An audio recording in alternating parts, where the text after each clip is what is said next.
Hey guys, it's Ryan with Big Dog Investing. Thank you guys for choosing my channel. If you guys could do a couple of things for me, if you guys can go ahead and like, comment, subscribe to my channel if you guys have not done so already. Click the bell notification down below so that YouTube can send you guys notifications whenever I release videos. Watch my videos all the way to the end. And if you guys could share my videos and share my channel with anyone, I'm trying to grow my channel as much as I can, and I definitely need your guys' help in doing so. Getting started today is going to be Friday, March 24th. So we're going to go ahead and talk about another bank that might be on the verge of collapsing. There's right now a little bit of struggles going on with that bank. Jim Cramer came out and predicted that it's going to be doing well, and in cents turn is now dropped. We're going to go ahead and talk about the SEC. They've issued a couple of statements regarding cryptocurrencies, so we're going to go over that. And then we're also going to be going over the Ripple versus the SEC case, as well as Coinbase potential lawsuit with the SEC. So make sure you guys tune in all the way to the end of the video. Getting started, the total market cap for all cryptocurrencies right now is $1,152 billion. This is a 2.55% decrease on the day. We've been going up so drastically over the past 2 weeks, though. So a lot of people are going to be taking profits. Investor confidence is a little bit lower than it used to be due to the interest rate hike. But I do see a strong side for not just the crypto market, but as stocks as well in the coming months. Again, no financial advice. But that's just where I see the markets playing out. Bitcoin right now is currently trading at $27,435, Ethereum at $1,744, and XRP at 42.25 cents. We're going to talk about three tokens really quick. Corium, we're going to talk about. So there was an airdrop of core tokens that were distributed on Uphold yesterday. There was a snapshot at 9 p.m. my time. This is 12 p.m. Central Time, and then 4 a.m. UTC, which is Continental Time. And we're going to go ahead and look. So a lot of people, when you guys see snapshots or hear about tokens getting dropped, my best opinion is probably steer clear of those tokens from various reasons. So when somebody gets an airdrop of tokens, what's going to happen is they're basically getting free money of those tokens. So if you're an XRP holder, a core holder, or a Sologenic holder on Uphold, they were giving out various token distributions. For Corium, there's going to be 100 million tokens that were going to be distributed just to Corium holders, and it's going to be in 3 different cycles. So the snapshot was taken again last night, but with this, Corium was distributed 100 million, like I just said. Sologenic was distributed 50 million tokens, and then XRP was distributed 50 million tokens. So what a lot of people do is they either transfer their funds to those exchanges or they buy those tokens, wait for the snapshot, and then immediately sell. So if we look at our 7-day chart, because there's not a 2-day chart, Corium tokens, when Uphold let everyone know that they're going to be doing a snapshot of core tokens, and they figured out that core tokens were going to be the biggest distribution. What happened was a bunch of people started to buy and buy and buy, and then a bunch of people like, I'm not sure if I want to hold on to all these many tokens. I'm going to sell a little bit. Snapshot was taken again 9 p.m. my time. So let's see if we can get right here. Okay, it doesn't give it. So at 8:50, the price was at 30 or 61 cents, and then 5 minutes later, so within a 10-minute time, the price dropped down to 39 cents, and then another, another 15 minutes down to 35 cents. So basically what happens is everyone just massively sold right as the snapshot was taken. So you have those tokens in your account, you sell right when the snapshot takens, you try to make as much money as you can, because again, these are free tokens that are going to be distributed to you at a later date. So be wary of airdrops, be wary of snapshots. Don't get involved in those. Again, no financial advice, but that's when the prices are going to increase drastically. And the same thing happened with Sologenic. It's down 20% today. If we look at our 7-day, again, it was the same thing. People were buying. Snapshot took place about right here, and then the price drops. So it dropped about 25% here, but this just shows you guys have to be weary and cautious. Arbitrum was being officially traded. This is another one that basically people got airdrop tokens for. It's right now down 12% on the day. But if we go ahead and look at our 7-day chart, people were getting Arbitron immediately airdropped, started at $11 and drastically just crumbled in price and started trading at like $1, $1.30, $1.40, $1.50. but everyone was selling their tokens because, again, it's free money. Now, I don't know if this is a good project yet. I still have to look at it, but again, just be weary of airdrops and stuff like that. Looking at our biggest gainers and losers on the day today, the biggest gainer is going to be Flare. This was one that was airdropped as well. It's down on the month 10.5% because, again, this was all free money that people were getting. And again, if it drops drastically in price, it might be a great time to get into it. But there's going to be more distribution dates for Flare tokens. So just be wary again of when you're going to be buying into some of these tokens. So Flare's up 17.7%. XMR is going to be up 2.6, Leo 2, and Nexo is going to be up 1.6. The rest are going to be in the red, though. This is due to, again, we're going to be in a negative day. Our biggest losers on the day is Arbitrum right here, down 16% now. Hex is going to be down 15.1%. Stacks 13.5%. Not to say that these aren't bad coins to get into, the ones that are in the red. They just had a really good week and slowly started dropping down. But overall, find what coins you guys want, and invest in those coins. Again, look for good projects, look for coins with utility. Deutsche Bank, or however you guys pronounce it, this is one that Jim Cramer came out with and was talking about doing well. This is one of the banks that might be collapsing. They say that the stocks falls as contingent fears. So a lot of people are saying that they're insolvent, they don't have enough money. Is this going to be the next Credit Suisse or not? People are wondering about it. They're speculating. If we look at the stocks, it's only down 3.11%. So for me, it's not like drastic failure of a bank yet, but this just shows that there's a bunch of fears right now that are going on, as well as just banking institutions in general. Um, People's eyes are at an all-time high right now with these and just wondering what is going to be going on. Are banks safe? In my opinion, I do believe that banks are safe, but you just have to know what bank to put your money into. Looking at our Watcher Guru news, UAE Central Bank launches its digital dirham CBDC strategy. So they're coming out with the CBDC soon. And this is basically their strategic report. If you guys want to read this, I would highly recommend you guys do that. Terra founder Do Kwon reportedly arrested in Montenegro. We're going to watch a video on this in just a second. Congress introduces a bill proposing Bitcoin mining can help achieve energy goals and grow in the United States.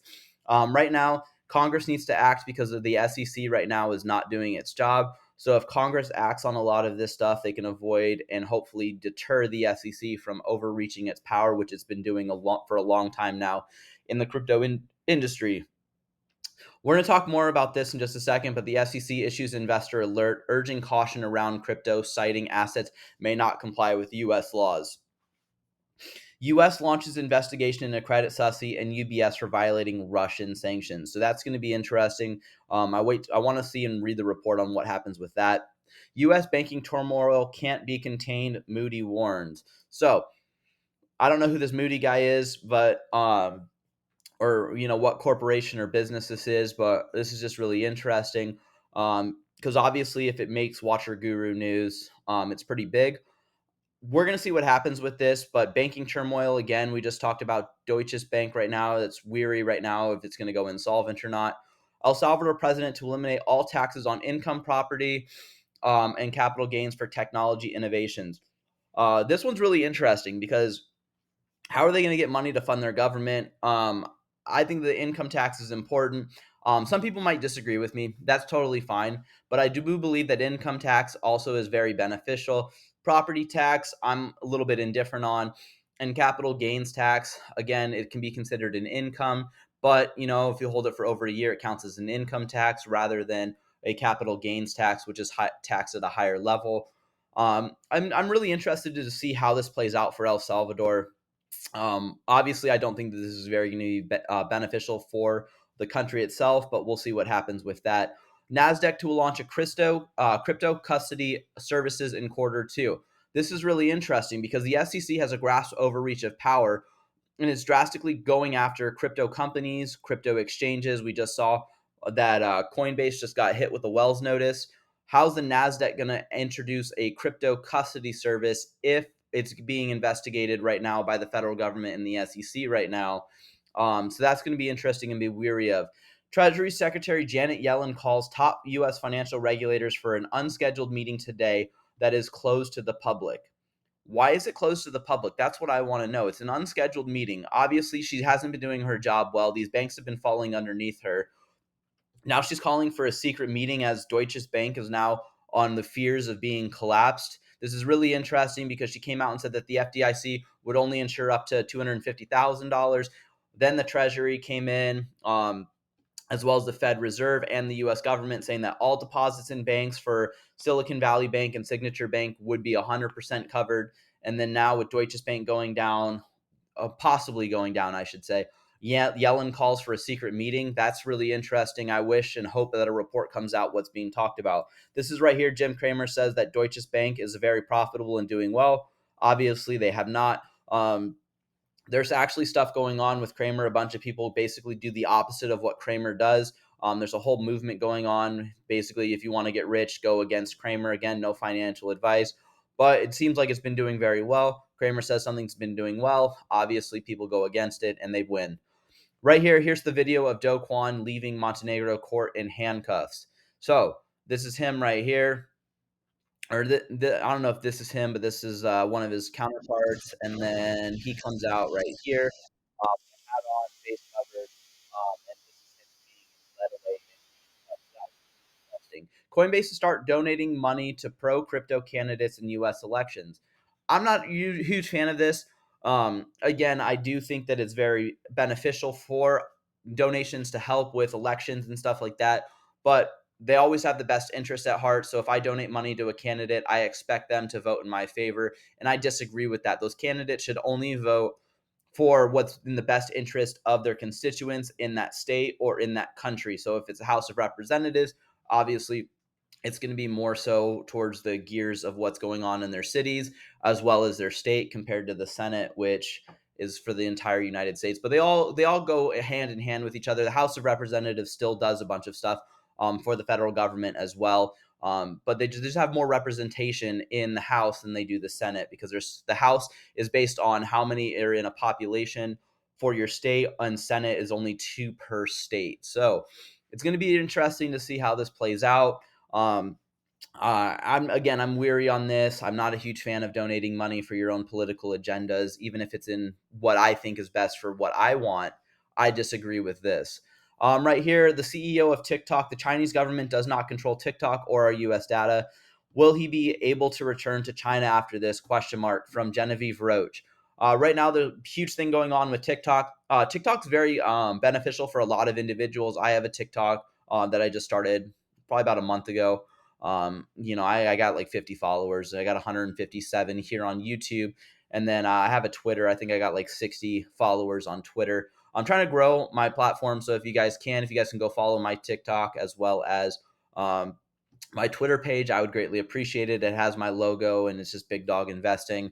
I think my Twitter is Big Dog _ invest or investing. I'll put it down in the comments for both of those. But what's really interesting is TikTok's very beneficial for finances for a lot of individuals here in the United States. A lot of influencers and stuff like that use it and are very profitable with it. A lot of businesses run off TikTok and YouTube Shorts. So if it does get banned, how will these individuals come out and make money? These are why you guys always have to have a separate set of skills, whether it's another job. Again, I'm a high school teacher, so that's my full-time job. I do this on the side, and I don't make any money from this. I do this because I enjoy doing it. So a lot of these individuals will have to figure out, if TikTok goes down, how they're going to either retain their individuals to make money, or are they going to have to go find a 9 to 5 job? Jerome Powell, our Fed chair, comes out and says our banking system is sound and resilient with strong capital and liquidity.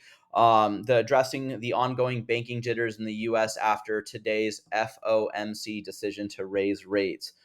This was really interesting. I'm not a huge fan of Jerome Powell. I think that he is raising interest rates. It just blows my mind that for the same house or the same car that you guys want to buy, it's more beneficial to do it at a lower interest rate than a higher interest rate, obviously. But how can the same house have a higher interest rate, and that's going to drastically impact the economy? There should be a set interest rate, in my opinion, for houses and cars that everyone gets into, not just, oh, just I need to buy a house now, so it just sucks that interest rates are 5, 6, 7, 8, or 9%.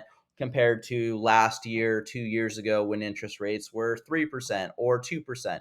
So it's really interesting that that's going on. I'm not a huge fan of this. I think there needs to be set interest rates for those individuals because banks are obviously misusing and mismanaging money. So those individuals need to be held accountable. Bank of America says tokenization of automobile titles could enable fractional vehicle ownerships, allow holders to pledge vehicle title NFTs as collateral in the real world and within DeFi protocols, and increase liquidity on marketplaces.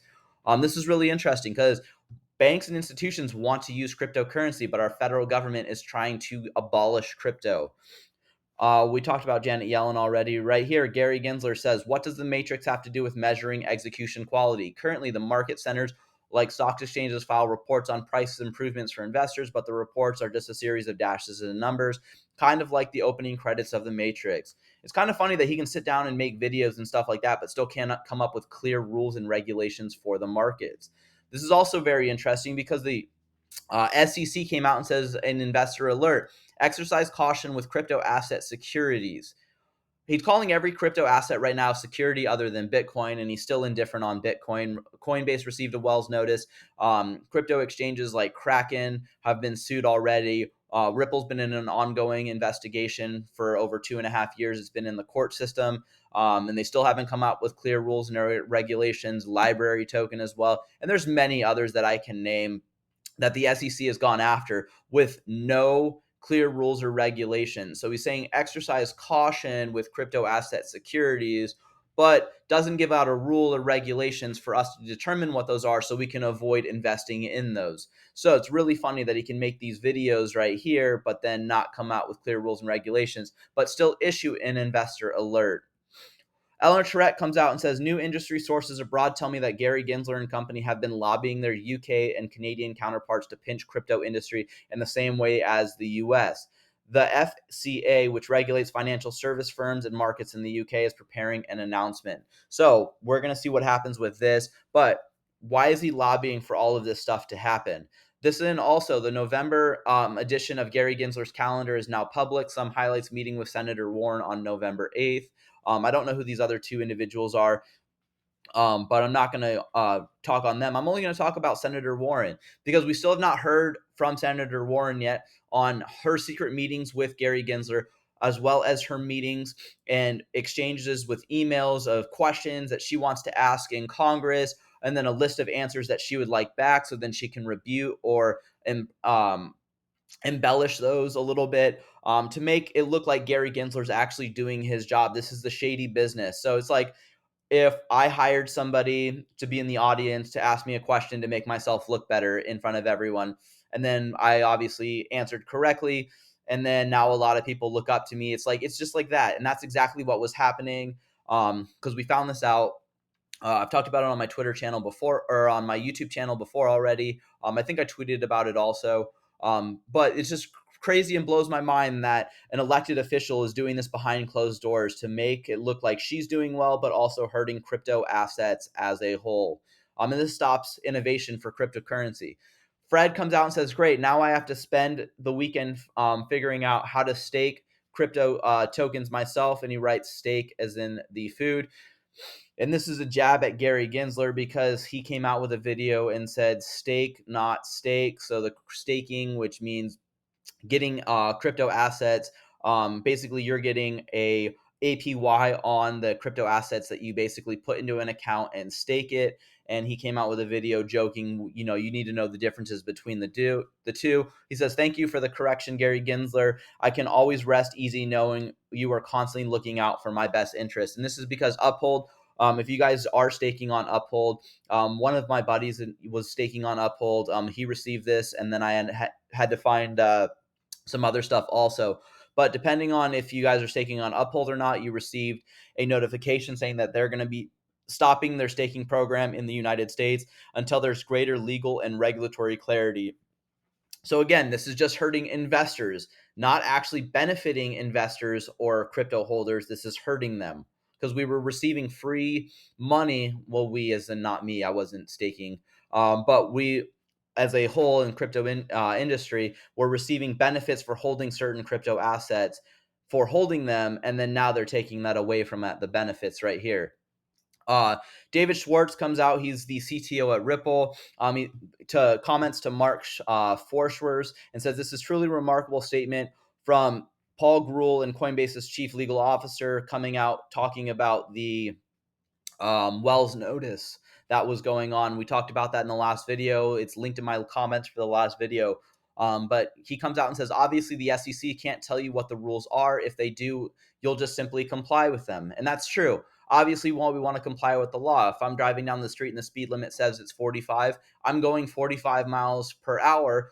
Otherwise, if I choose to go over, which some people do, then you run the risk of receiving a ticket. And that's what we should be doing. There should be clear rules and regulations in place so we know what the rules are, and then we know what the consequences are if we do break those rules. But as of right now, we don't know what the rules are. And Library comes out because they were sued by the SEC and basically makes a joke right here. SEC, the rules are clear. Coinbase says, can we read them? The SEC says no. Coinbase has to guess what the rules are, and the SEC goes straight to jail. Like, go to jail, do not pass go, do not collect $200. Kind of just joking about this right here. It just blows my mind that they say that the rules are clear, but you're not allowed to look at the rule book.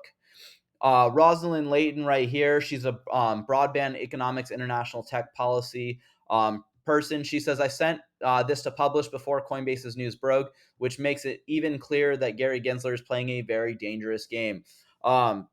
Dauntless regulations use Silicon Valley Bank to attack crypto in non-sequential fashion. I would recommend reading this. Basically, it goes over how these crypto banks, and these are banks that are pro-crypto friendly. So if they were partnered with certain exchanges where it's easier to money transfer, stuff like that. Basically, they're using this, and when those banks went under, they said, oh, the banks went under because of cryptocurrency issues, and that's the reason why the banks went under. That's not true. The banks did not go under because of cryptocurrency. They went under because you had executives taking a bunch of money and doing things and mismanaging those funds and lost it. And then they ended up selling their stocks and stuff like that. We talked about how Silicon Valley Bank CEO, CMO, and CFO sold $4.4 million worth of stocks 4 days or 12 days, before the bank officially went under, as well as 2 hours before the bank ended up going under and being seized by the SEC. 2 hours before they gave out bonuses to their executive teams. That just blows my mind. Gary Gensler issues this investor alert. This is what we talked about. If you guys want to, you guys can read this. This will be linked in the comments. But John Deaton replies and says, investor alert. If you come across an incumbent protecting career bureaucratic postings, posing as a regulatory promising to protect you, he is likely a fraud. And this is 100% true. Gary Gensler has done nothing at his job, in my opinion, that has been beneficial for crypto individuals. Obviously, innovation and technological advances have obviously helped individuals, especially in the medical field. Why isn't he allowing this to happen in the financial markets? James K. Filan releases this right here, says the SEC has filed its response to Ripple defendants' letters regarding supplemental authority from a Britner and Voyager cases. So the SEC does not want this to go through. They want this to fail because obviously this just further proves the fair notice defense for Ripple, and they filed their objection. You guys can read that right here. Bill Morgan says, check out the last paragraph. The SEC refers to the direct Ripple sales to public investors. Have not seen it in put its case that way before. All Ripple sales since May of 2020 are to ODL customers who are not investors because they immediately use it for transfers, not for investments. And that's a great point to prove out. Getting into this again, Jeremy Hogan says the SEC finally replies to Ripple supplemental authority. They must be busy with other things, hence making those videos. Although it raises valid points, read the Britner's case. It attempts to argue that Voyager's judge did not say that the crypto space faces glaring uncertainty is smirkable. I think that the two cases that are bad for the SEC, and this reply negates the Britner decision a little, but does not take much away from the Voyager judge's ruling. And I agree with Jeremy Hogan. He is a lawyer and he knows what he's talking about. Obviously, he knows more than me and most of other individuals who do not study law. Right here, the XRP Dawn comes out and says, oh my, fell asleep in the first sentence. At Jeremy Hogan, please help. Please explain to me like it's my first day working at McDonald's, which may be next if Torres doesn't hurry up, but I digress. Jeremy Hogan says it's fair notice defense stuff. Just put it aside until the main ruling comes out. Oh, sorry, gotta go, as a joke. It's true, though. We have to wait and see what happens, because it only happens, and John Deaton comes out and says this, that Judge Torres doesn't reach the fair notice defense unless she finds that Ripple offered / sold XRP as an investment contract at some point, whether during the 2013 through 2019 or even today. And that's the case that we have to realize. If Judge Torres rules against Ripple, which I don't think that can happen, but if it does, then it raises the fair notice defense. And that's what the Ripple will use as basically a backdoor ace in the sleeve, if you're a poker player, that you're going to pull out and say, sorry, this is going to basically just stop whatever you have to say, because even though we did this, you didn't let us know, you didn't give us fair notice to come out and say this. So they can still use the fair notice defense if for any reason they do lose in the courts. That's where we're going to stop for today. If you guys can't invest with the big dogs, stay on the porch. Thank you, guys. I'm going to have my Twitter as well as my TikTok handles in the comments. If you guys can go ahead and follow those pages, I was greatly appreciate it. And again, we're going to be doing a giveaway at 250 subscribers. I'll pick 2 winners for those. So if you guys can, again, get individuals onto my channel, have them follow me, have them subscribe to any of my pages, I would greatly appreciate it. See you guys on the next video.